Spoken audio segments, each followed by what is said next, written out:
$4 billion an offer too good to refuse, or a trap too dangerous to accept, at midnight in Ouagadougou. President Ibrahim Traoré sat silently before a contract that promised prosperity but threatened sovereignty. His decision sparked global debate, dividing opinions and nations alike. This is how a single silent moment changed Burkina Faso's destiny. It was nearly midnight at the presidential palace in Ouagadougou. A single lamp cast a dim glow across a polished wooden table, illuminating a thick document placed at the center. Clearly printed on its cover were bold words, Infrastructure Investment Agreement. Yet no one touched it. The silence felt heavy, oppressive, almost unbearable.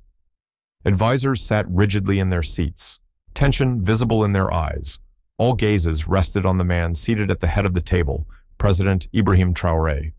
He sat motionless, his posture straight and firm, hands folded neatly before him. His eyes, calm yet penetrating, scanned the faces in the room. He had always been known for decisive action, but tonight he was an enigma. No words escaped his lips. No emotions revealed themselves in his expression. A young advisor shifted uncomfortably, breaking the uneasy silence. His voice was hesitant, tinged with urgency. "Mr. President, this is the opportunity we've been waiting for." But Traoré said nothing. He did not nod, nor did he shake his head. He simply waited, quietly observing the reactions around him, outside the palace walls. Ouagadougou slept quietly, unaware of the storm brewing behind closed doors. On paper, the Chinese investment was an economic miracle. $4 billion promised a railway network, state-of-the-art telecommunications, and a dry port connecting Burkina Faso to the world. Yet, within this thick contract, lay clauses barely discussed conditions that carried consequences far deeper than money alone. Burkina Faso stood at a crossroads, facing two very different futures. On one path was rapid development fueled by foreign money, promising immediate prosperity but hidden compromises. On the other was a more uncertain road, slower growth, driven by independence and self-reliance, free from external strings, yet demanding tremendous sacrifice and resilience. Finally, Traoré reached forward. He closed the heavy document without signing it, quietly pushing it aside. His silent gesture sent a clear message: the president's decision had yet to be revealed, and the real battle was only beginning. Outside the palace walls, the bustling capital city of Ouagadougou awoke at dawn, unaware of the difficult choices that had unfolded overnight. Burkina Faso was finally breathing again. After years of economic instability and political turmoil, the nation had started down a path of steady recovery. Fields flourished, local businesses reopened, and the people began regaining hope. Under Traoré's careful leadership, Burkina Faso had embraced policies aimed at self-reliance, reducing foreign dependency, promoting local agriculture, and protecting national resources. But rebuilding a nation wasn't easy, despite promising results. Burkina Faso's economic foundation remained fragile. Roads were still crumbling, connectivity remained limited, and the lack of modern infrastructure hampered growth at every turn. Then China arrived with a proposal that seemed almost impossible to refuse: $4 billion. It wasn't merely money, it was a transformative opportunity. A state-of-the-art railway network promised to connect isolated towns and villages, driving economic activity across the nation. High-speed telecommunications infrastructure was to link Burkina Faso directly to the global economy, and a massive dry port was planned, designed to boost international trade, potentially turning the landlocked country into a vibrant regional hub. Across Ouagadougou, whispers of excitement spread quickly through markets and cafes. Shopkeepers, entrepreneurs, and even government officials openly discussed the deal, seeing it as an unprecedented chance for prosperity. To many, the choice appeared simple: take the offer, and finally escape decades of poverty. Yet few understood the details, hidden deep within pages of complicated terms and conditions. For most, the billions promised were all that mattered, overshadowing any concerns about sovereignty or control back in the presidential palace. Ibrahim Traoré knew the truth was far more complicated. He understood that prosperity often came at a price, and he was determined to know exactly what that price would be before signing anything. While excitement surged through Ouagadougou's streets, a different atmosphere dominated the small, windowless room deep inside Burkina Faso's Ministry of Finance. Thierry, the president's most trusted economic advisor, hunched over his desk. Documents and notes cluttered every surface. Under the glare of a single reading lamp, something wasn't right. Hours earlier, Thierry had been handed the complete investment agreement for an urgent review. He had initially skimmed it quickly, confident it was just another routine contract, but something about it felt off, gnawing quietly at the back of his mind.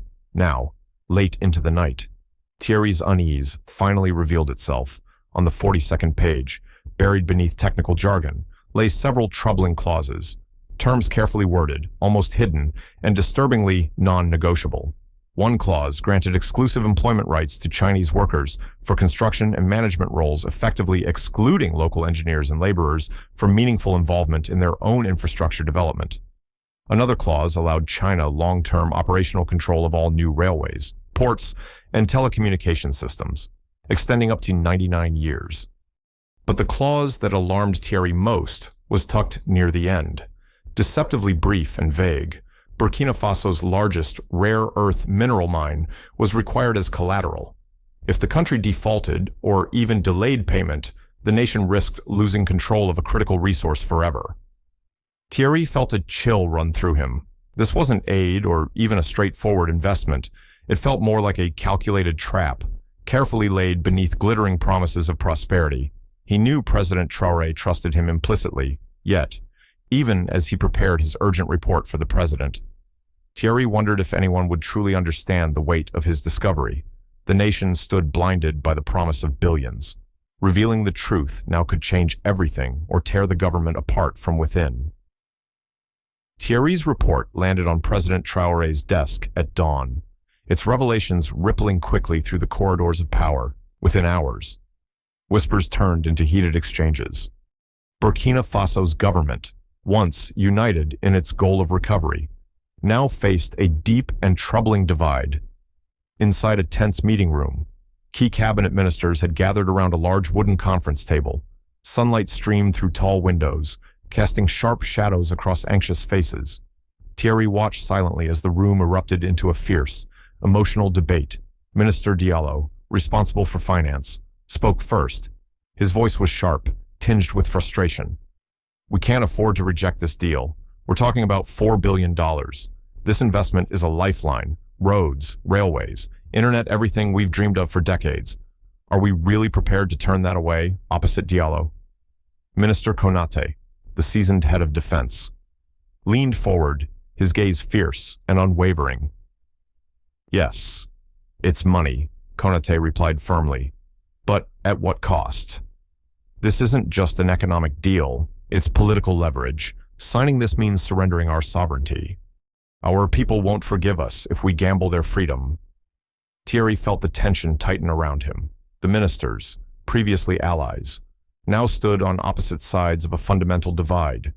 Diallo saw desperately needed economic salvation. Konate saw a threat to the nation's independence. Others around the table murmured nervously, shifting uneasily in their seats. The room grew quiet, each minister wrestling privately with their own doubts. They all understood what was at stake: prosperity, autonomy, dignity, values impossible to weigh neatly against one another.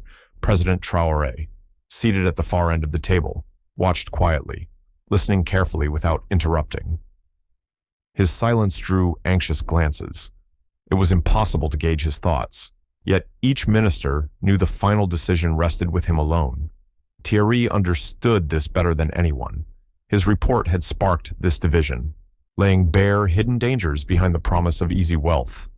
He now carried the heavy burden of that revelation, but despite the escalating tension, he still believed he had done the right thing.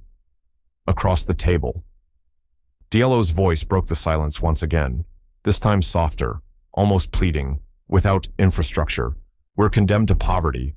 Are ideals enough to feed our children?" No one responded immediately. The question hung heavily in the air, unanswered and unsettling.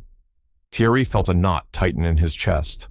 This debate wasn't just about money, it was about the identity of a nation, the future of a people, and, at this moment, no choice seemed easy, nor without consequence. Just days after the contentious cabinet meeting, the diplomatic motorcade arrived quietly in Ouagadougou. Dark sedans with tinted windows rolled smoothly through the capital's main streets, escorted discreetly by security vehicles. Citizens paused briefly on sidewalks, their curiosity piqued by the unusual sight. Yet, few truly understood who had come or what was at stake. The Chinese delegation wasted no time. Immediately upon arrival, they moved swiftly into high-level discussions at the Ministry of Foreign Affairs. Media access was tightly restricted, their negotiations occurring behind firmly closed doors, inside the ministry. Government officials greeted their visitors politely, careful to maintain the delicate veneer of diplomacy. Smiles were exchanged, hands were shaken, but beneath the courteous facade, uncertainty lingered. Both sides understood clearly that these meetings would shape not just economic relations, but Burkina Faso's very future, from the corridors outside.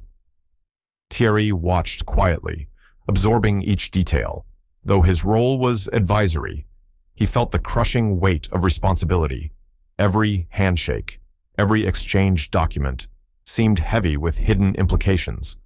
The clauses he had uncovered haunted him, warning him to remain cautious. Despite the tension behind closed doors, news of the delegation's presence spread rapidly through Ouagadougou. Cafes and markets filled with speculation. Local journalists tried desperately to piece together fragments of information, eager to decode the nature of these critical negotiations. The delegation itself maintained disciplined secrecy, calmly repeating a standard message about mutual benefit and shared prosperity, yet privately. Many in Burkina Faso's leadership wondered how much of this prosperity would truly reach the people, and at what hidden cost. President Traoré did not attend the initial meetings personally. Instead, he carefully monitored the proceedings from his office. His absence was deliberate, a strategic decision designed to keep his intentions ambiguous, even as pressure mounted from all sides throughout these intense days. President Traoré maintained his characteristic silence, refusing to publicly endorse or reject the deal. To the media, this silence was puzzling. To his advisors, it was deeply frustrating. To his nation, it was increasingly unsettling. But Traoré knew precisely what he was doing. He recognized the visitors from Beijing were not merely diplomats, they were skilled negotiators playing a calculated game of influence. A quick decision would leave Burkina Faso vulnerable. Hesitation, however, gave his government time to consider every hidden implication, every risk and benefit. Thierry understood the president's caution more clearly now. He realized Traoré wasn't wavering out of indecision, but rather calculating his next move carefully. The stakes were simply too high to rush.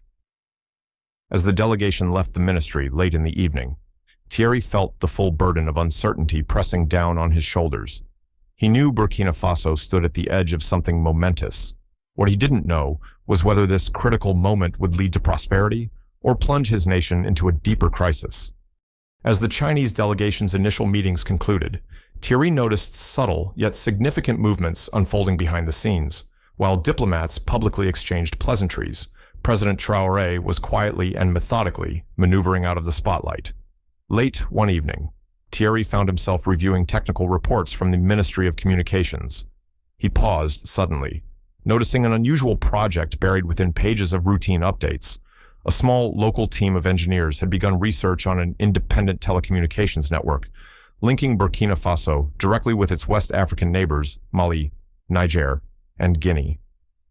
Thierry leaned closer, intrigued.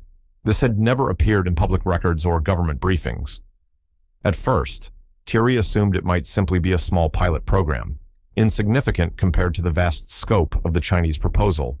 But as he examined further, the project's strategic intention became clear. It was a deliberate, proactive step toward regional self-reliance, precisely the type of quiet action President Traoré would endorse. Thierry felt a shiver of realization.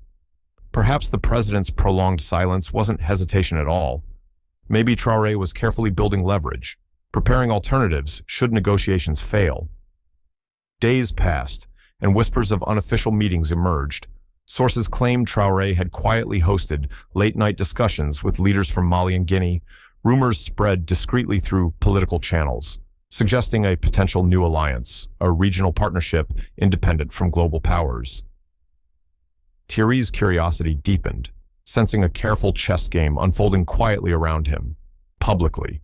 President Traoré remained entirely neutral. He attended official events calmly, avoiding any statement that might reveal his true stance. His silence frustrated many, especially ministers eager for clarity. Privately, however, Thierry saw that silence for what it was: a strategic tool, carefully wielded to keep powerful players guessing within the palace. Thierry encountered Minister Konaté, the defense minister, alone in a dimly lit corridor. Konaté paused, offering Thierry a knowing glance. "The president is playing a longer game than most realize," Konaté whispered thoughtfully. "We must trust his judgment, even if his methods appear uncertain." Thierry nodded silently, understanding more clearly now. President Traoré wasn't simply reacting. He was quietly orchestrating a delicate balance. Each hidden move brought Burkina Faso closer to a future defined by independence rather than dependence. Yet Thierry still felt anxiety gnawing at his conscience. The pressures mounting on Burkina Faso were immense.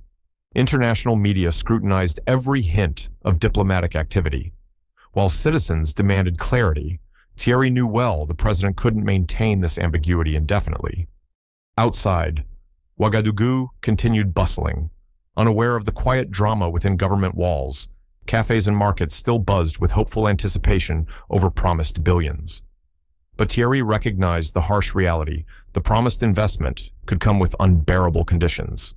Burkina Faso's sovereignty, its national pride, and future autonomy might all be quietly compromised if they weren't careful. For Thierry, the stakes had never been clearer.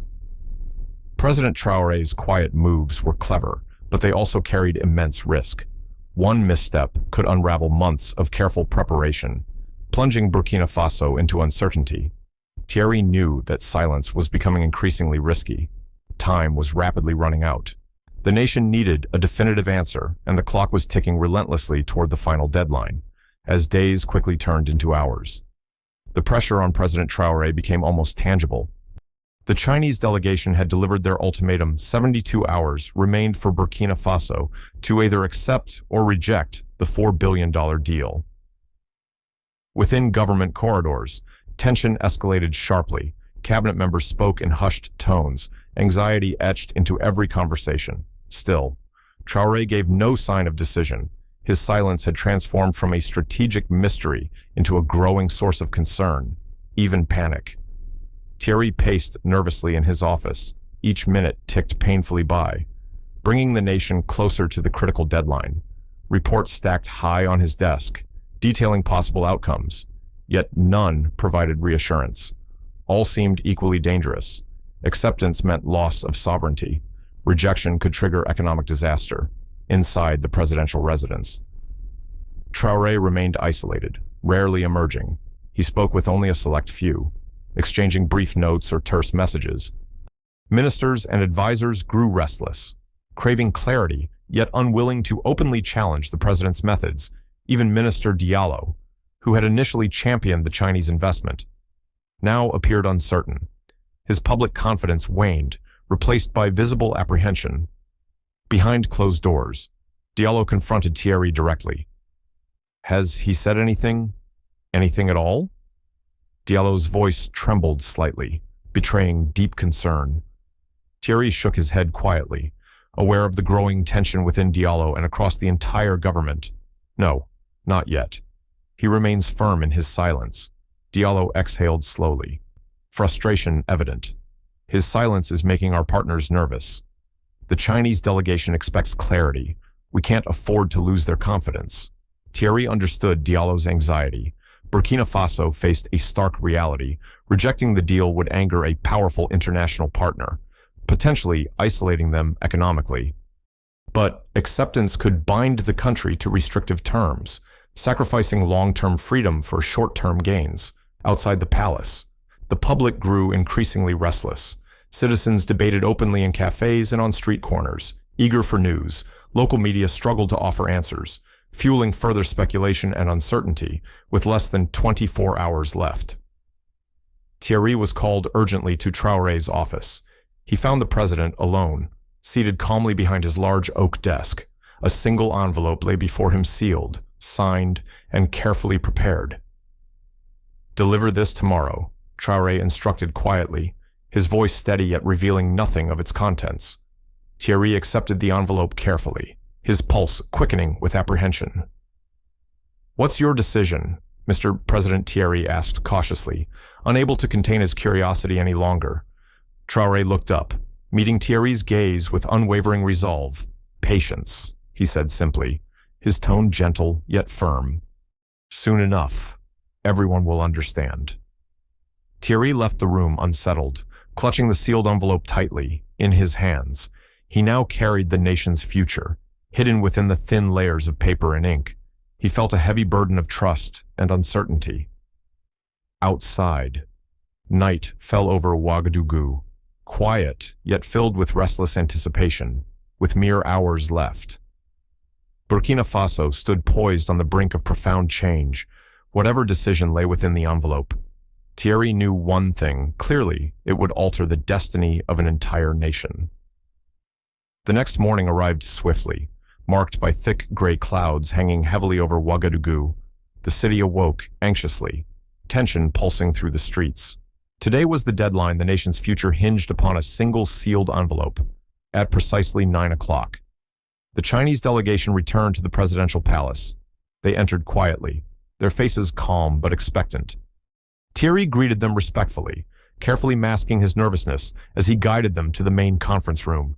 Within moments, President Traoré appeared, his expression composed yet unreadable. He acknowledged the delegation with a courteous nod before taking his seat at the head of the table. Without delay, he turned to Thierry, signaling calmly for him to hand over the envelope. Thierry stepped forward, placing the carefully sealed envelope before the Chinese representatives. Their lead negotiator, an experienced diplomat, opened it slowly, his movements precise and deliberate. Inside lay the original contract, neatly folded and unsigned, accompanied by a concise, polite letter. Burkina Faso officially declined the terms of the proposed agreement. The negotiator's eyes narrowed slightly, betraying a brief flash of surprise, but he quickly regained composure. Silence engulfed the room briefly, the weight of the moment understood by everyone present. Traoré spoke clearly, his voice steady yet gentle. "Burkina Faso values our partnership deeply. However, after careful consideration, we cannot accept terms that risk our sovereignty." The delegation exchanged glances silently, comprehending the finality of Traoré's words. There would be no further negotiations. The diplomatic maneuver had ended, quietly yet decisively, even before the Chinese representatives had left the palace grounds. Another announcement was already reaching international media outlets. Burkina Faso had signed a groundbreaking regional cooperation pact. Mali, Niger, Guinea, and Burkina Faso would jointly invest in critical infrastructure projects, harnessing their own resources, technology, and labor. Thierry felt astonishment surge through him. This was the president's true play, a strategic move executed quietly, carefully, and masterfully. Traoré had spent weeks preparing alternatives, skillfully turning potential dependency into regional cooperation. As the delegation's vehicles exited through the palace gates, Thierry glanced toward Traoré, finally understanding the president's long silence. It wasn't indecision or weakness, it had been quiet strength, careful planning, and decisive courage. The nation had just witnessed a quiet revolution, fought not through force or protest, but through strategy, resolve, and an unwavering belief in true independence. Within hours, news of Burkina Faso's decision rippled rapidly across the globe. International media immediately picked up the story, amplifying it through dramatic headlines and fiery debates. Ibrahim Traoré's quiet rejection of China's $4 billion offer triggered a global wave of discussion and speculation in Beijing. The official response was calm, restrained, almost dismissive. A spokesperson announced diplomatically that China respected Burkina Faso's decision and reaffirmed mutual goodwill. But behind the careful statements, observers sensed frustration and disappointment across Africa. Reactions were mixed and intense. Many applauded Traoré's bold stance as an act of defiance, praising it as a powerful symbol of African independence. Others criticized the decision sharply, labeling it reckless and economically naive, a dangerous gamble that risked the nation's future. In Ouagadougou, citizens crowded around radios and televisions, trying desperately to comprehend the implications of what had just occurred. For many, excitement mixed with fear. They trusted Traoré deeply, yet uncertainty about their economic future lingered. Thierry watched closely as media channels debated fiercely. Analysts praised Traoré's strategic foresight, emphasizing his decision to build a regional alliance focused on shared resources and autonomy. Critics argued passionately that rejecting such significant investment was economic suicide, potentially isolating Burkina Faso further. Despite the global storm, President Traoré himself remained deliberately quiet. He issued no additional statements, made no appearances before cameras. He allowed the decision and its consequences to speak for themselves within government offices. Minister Diallo wrestled privately with the decision's economic implications. Minister Konaté, meanwhile, quietly expressed his admiration, viewing the president's actions as courageous and principled for Thierry. The debate underscored the complexity of leadership. Prosperity was essential, but at what price? Freedom, sovereignty, national dignity. These intangible values couldn't simply be measured in dollars or infrastructure alone. As evening fell over Burkina Faso, the nation stood in thoughtful silence, absorbing the echoes of Traoré's decisive moment. Citizens pondered quietly, debating among themselves, no matter their stance. All recognized this choice had fundamentally altered their future. Quietly, in the heart of Ouagadougou, small groups began discussing something new, hopeful possibilities of self-reliance, cautious optimism about regional cooperation. In Thierry's mind, Traoré's decision wasn't simply a rejection. It was a declaration, a statement that Burkina Faso would determine its own destiny, no matter the risks. In the aftermath of the decision, President Ibrahim Traoré made no public speeches, no dramatic appearances. Instead, his next moves spoke louder than any words could. A week after the controversial rejection, Traoré quietly visited a modest workshop in Ouagadougou's industrial district. The building was small, unassuming, filled with the hum of machinery and the scent of hot metal. Inside, local engineers and technicians proudly demonstrated their latest project, a prototype of a railway car, completely designed and built in Burkina Faso. Traoré watched silently, a faint smile crossing his face. He spoke briefly, congratulating the team on their ingenuity and resilience, never once mentioning the rejected billions or the global uproar surrounding it. Across the country, similar scenes unfolded quietly.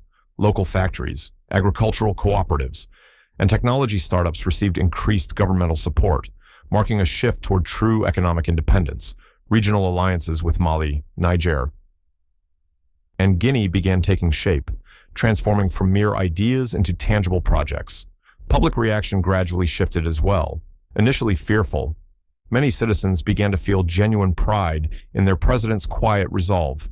Local news highlighted grassroots projects, community initiatives, and regional cooperation small steps that collectively signaled a new direction.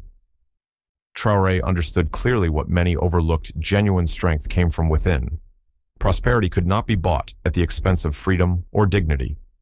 Without fanfare or proclamation, Ibrahim Traoré had set Burkina Faso on a new path, quietly, decisively, and with unwavering conviction. From now on, the nation's future would be shaped entirely by its own people, built by their hands, driven by their dreams, guided by their vision. Thank you all for watching this video. Please comment and let me know what you think about this story. Please like and subscribe to watch more great content on my channel. Don't forget to like, comment, and subscribe for more inspiring stories of personal growth and empowerment.